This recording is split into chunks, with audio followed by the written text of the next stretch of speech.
People who are familiar with the history of Savannah's own cathedral know it has something else in common with Notre Dame. It turns out a fire destroyed the Cathedral of St. John the Baptist more than 100 years ago. News 3's Martin Staunton joins us live right now outside the sanctuary with a closer look at that history. Good evening to you and to everyone watching. The volunteer tour guide that we spoke with here, who also lived in Paris for a while, says Notre Dame is about 5 times larger than the Cathedral of St. John the Baptist here. And the spires of this church are more than just iconic symbols of Savannah's skyline. They're actually silent witnesses to the fire that nearly devastated this house of worship. This is a look at the aftermath of the fire. It's believed to have started in a boiler room on Sunday, February 6, 1898. The cathedral was nearly destroyed. And there were, thank goodness, no people in the church, and the walls collapsed, the pillars collapsed, and everything was destroyed in the church except the main altar under which the fire had started and one window in the front chapel. The history of Savannah's cathedral fire rose top of mind for some historians here in the hostess city when news of Notre Dame's fire reached Savannah.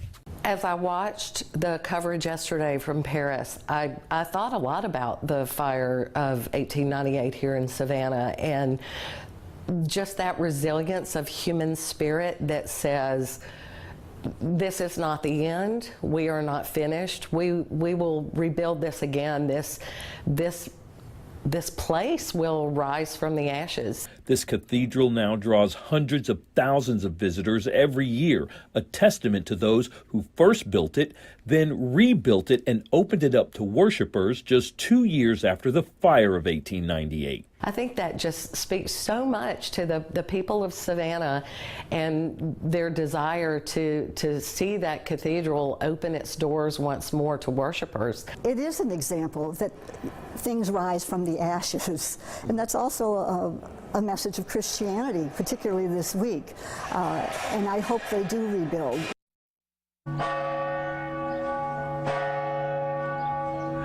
The bells here tolling, and the reality is that this cathedral was rebuilt after fire, and that fuels local hope that the folks over there with Notre Dame will also rise from the ashes like the Cathedral of St. John the Baptist. Reporting live in Savannah, I'm Martin Staunton, WSAV News 3.